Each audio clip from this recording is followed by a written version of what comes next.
ઓમ નમો નારાયણ. હું અરુણાબેન પી ગોસ્વામી સુરતથી તમારું સ્વાગત કરું છું અરુસ કિચનમાં. તો આજે આપણે બનાવશું જીરો ઓઇલ દહીં વડા, તો તૈરા વગરના એમ. તો એના માટે આપણે આ દાળ, આપણે મગની દાળ ને અડદની દાળ બે આપણે અડધો અડધો કપ સાંજે પલાળી દીધી હતી, તો એકદમ સરસ પલળી ગઈ છે. અડદની ને મગની બે મિક્સ અડધો અડધો કપ એમ. અને દહીં જોઈએ આપણે, અને દરેલી ખાંડ. દહીં જેવું તમારે ખાટું હોય એ પ્રમાણે તમારે દરેલી ખાંડની જરૂર પડશે. ખજૂર આંબલીની ચટણી જોઈએ સર્વ કરવામાં, લીલી ચટણી જોઈએ, અને થોડાક દાડમના દાણા લીધા છે આપણે, થોડુંક આપણે શેકેલા જીરાનો પાવડર, હંચર, મીઠું અને લાલ મરચું. તો આટલી જ વસ્તુ આપણે આમાં જરૂર પડશે એમ. તો પહેલાં આપણે આ બે દાળ છે એને આપણે મિક્સરમાં પીસી લેવું. અને આપણા વ્યૂવર્સમાં સબસ્ક્રાઈબ કરેલું નથી 80% એમ, તો ચોક્કસ સબસ્ક્રાઈબ કરજો, એનાથી મને ઘણી હેલ્પ મળશે એમ. તો સપોર્ટ કર્યો છે તો આ જ રીતે સપોર્ટ કરતા રહેજો એમ. મિલિયન સુધી પહોંચી ગયા તો આગળ પહોંચશો. તો આ દાળ આપણે મિક્સર જારમાં લઈ લેવું આ રીતે પાણી નિતારીને. પછી જરૂર પડે તો થોડું ઘણું પાણી નાખવાનું, બહુ નહીં. તો બે દાળને આપણે આમાં મિક્સમાં દળી લેવું, બે ભેગી જ. તો બે દાળામાં લઈ લેવું. તો આ દાળ આપણે બે પીસી લીધી છે. તો આ રીતે થોડીક એકદમ સરસ પીસાઈ જવી જોઈએ. તો પલળી ગયું એ હરખી એટલે આરામથી પીસાઈ જાય છે. તો આ દાળને બધી આપણે કાઢી લેવું.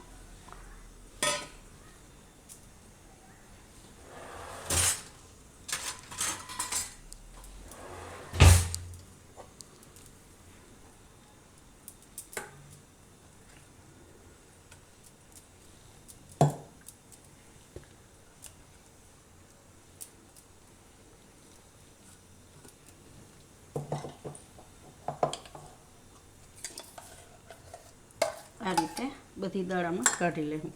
અને આને આપણે એકદમ હાથથી જ મિક્સ કરવાની છે, ફેટવાની છે હાથથી. જેમ આને ફેટશો એમ તમારા વડા સારા બનશે. તમે પછી મેંદો વડા બનાવો કે કોઈ પણ વડા બનાવો તો એને જે રીતે એમાં હવા ભરાશે વધારે પડતી તો એકદમ અસલ થશે એમ.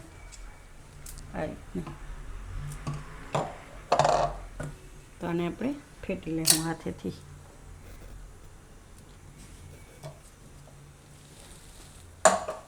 તો આ રીતે એને ફેટવાની છે. તો 5 મિનિટ તો કમસે કમ એમ. પછી એને જોવાની ફેટાઈ ગઈ કે કેમ, એના માટે પાણી આપણે લેવાનું આ રીતનું. પછી પાણીમાં નાખીને આપણે ચેક કરવાનું કે આ ફેટાઈ ગઈશ કે કેમ. તો આ રીતે નાખશો ને એટલે એ ઉપર તરશે. તો હજી એકદમ મસ્ત નથી થઈ, ઓલી ઉપર આવી જશે એમ. તો આને આપણે ફેટી લેવું. તો દાળને આપણે આ રીતે ફેટી લીધીશ. તો એકવાર ચેક કરી લેવું પાણીમાં નાખીને.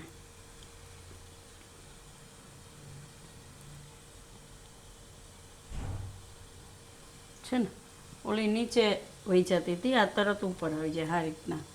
તો થઈ ગઈ દાળ આપણી એમ. તો હવે આપણે આને મૂકશું બાફવા માટે. તો થોડુંક આપણે આમાં મીઠું નાખી દઈશું સ્વાદ પ્રમાણે, અને મિક્સ કરી લેવું.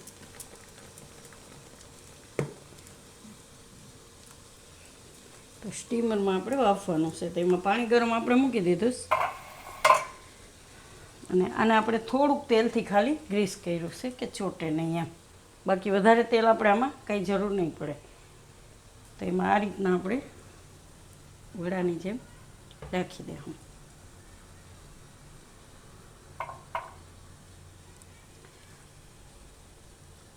જે સાઈઝના તમારે બનાવવા હોય એ સાઈઝના બનાવી શકો એમ.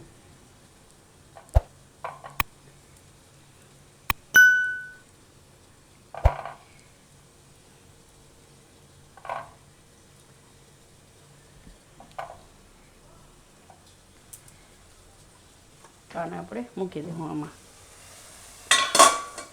બાફવા માટે.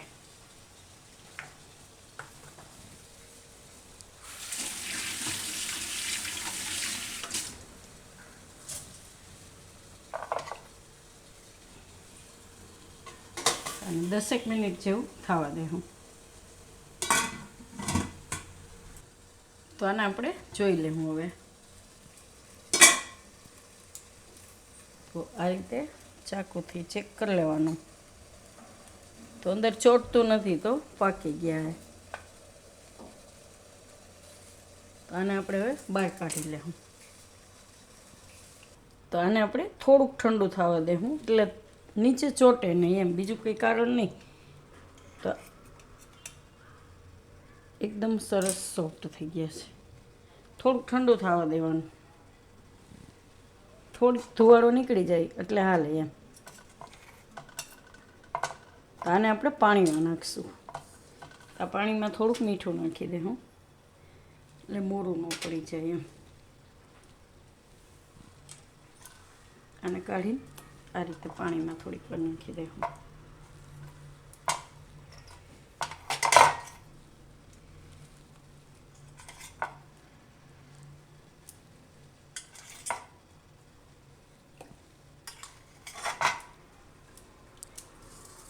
આમાં આપણે બીજા રાખી દઈશું. હવે થોડુંક તેલ લગાવીને સેજ જમતું તેલ આપણે ખાલી, એટલે ચોટે નહીં એટલે થોડુંક તેલ લઈને બધામાં આ રીતે લગાવી લેવાનું.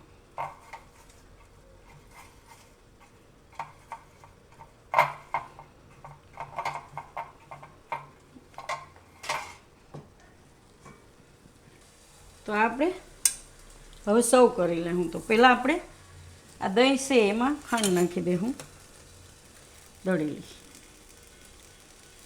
દહીંવડામાં મીઠું દહીં હોય છે અને મિક્સ કરી લેવું.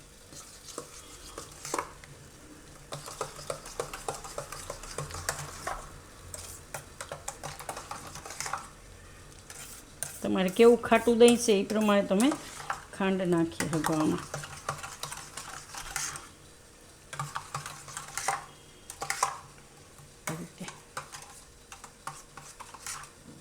આને આપણે ફેરવી લેવું થોડીક વાર.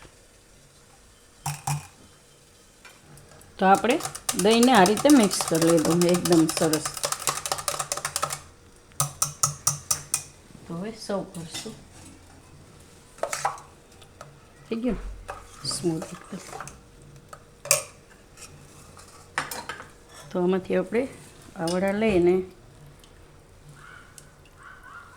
પાણી નિતારીને આમાં રાખી દે પ્લેટમાં.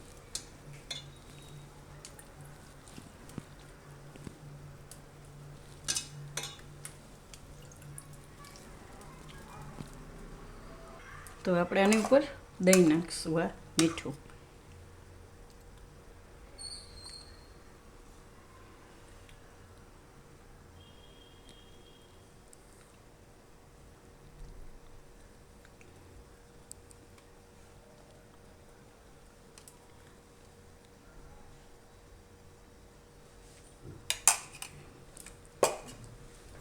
એની ઉપર ચટણી નાખીશું. તો લીલી ચટણી નાખીશું ટેસ્ટ પ્રમાણે. તમારે જેવું તીખી જોતી હોય એ પ્રમાણે તમે નાખી શકો એમ. ચટણી ખાટી મીઠી તીખી બધી. અને ખજૂર આંબલીની ચટણી.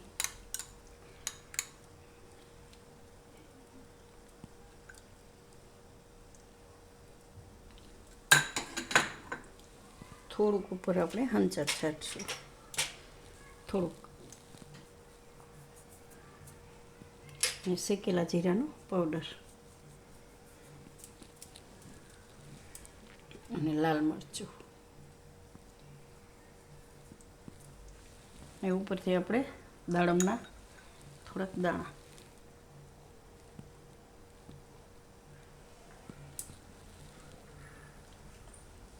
તો તૈયાર છે આપણા જીરો ઓઇલ દહીંવડા. તો જો તમને મારી આ રેસીપી પસંદ આવી હોય તો એને લાઇક કરજો, શેર કરજો અને મારી ચેનલને સબસ્ક્રાઈબ કરજો અને બેલ આઇકન દબાવવાનું ના ભૂલતા. કમેન્ટ કરીને કહેજો કે તમને કેવા લાગ્યા આ જીરો ઓઇલ દહીંવડા.